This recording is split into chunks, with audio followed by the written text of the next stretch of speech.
Hello, everyone. I'm Aisha, and you are tuned in to the 680 episode of our Here and Now podcast. Today, we bring you the latest buzz from the insurance industry. So let's dive right in.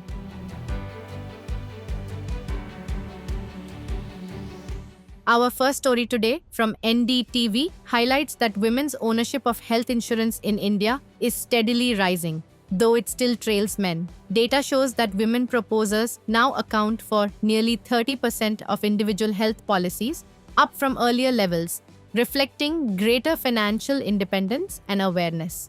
Despite this progress, the gap remains significant, especially given women's unique health needs such as reproductive care, non-communicable diseases, and rising medical costs.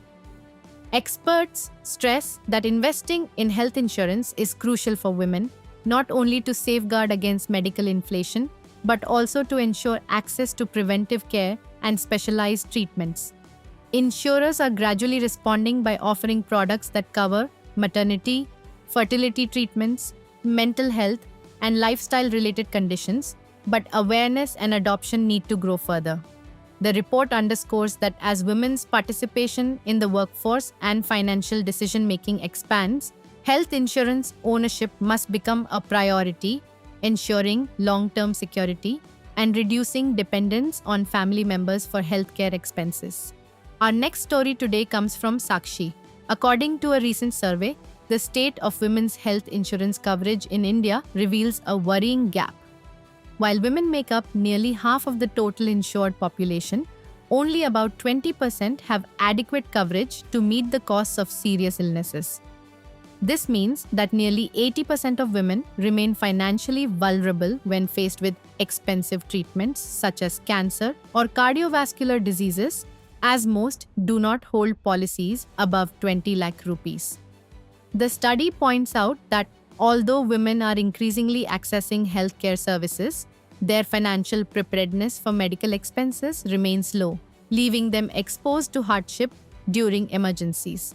Experts also highlight that in the case of heart-related problems, women's symptoms often go undetected or are diagnosed late, which can delay treatment and worsen outcomes.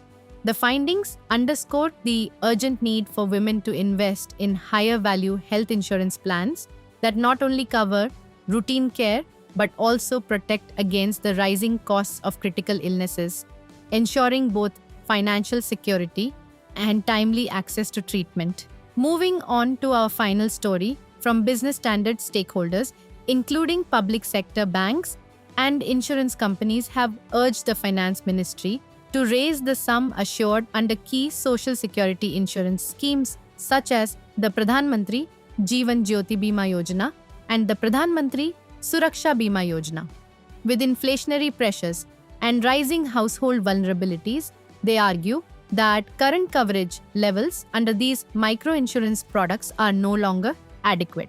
At a meeting convened by the Department of Financial Services, attended by IRDAI and other ministries, officials acknowledged that while enrollments have expanded significantly, the insured amounts need upward revision to remain meaningful.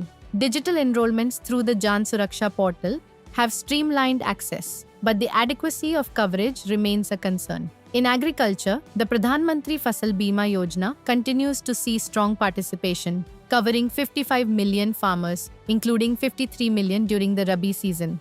Meanwhile, Ayushman Bharat ID have crossed 80 million, strengthening the health insurance ecosystem. The push aligns with the government's broader vision of achieving insurance for all by 2047, ensuring that social security schemes provide real financial protection in the face of rising medical and livelihood risks. And with that, we conclude today's episode. We hope you found these in-depth updates helpful and insightful. As always, our podcast, Here and Now, will continue to bring you more such stories from the world of insurance. Until then, take care, goodbye, and have a great week.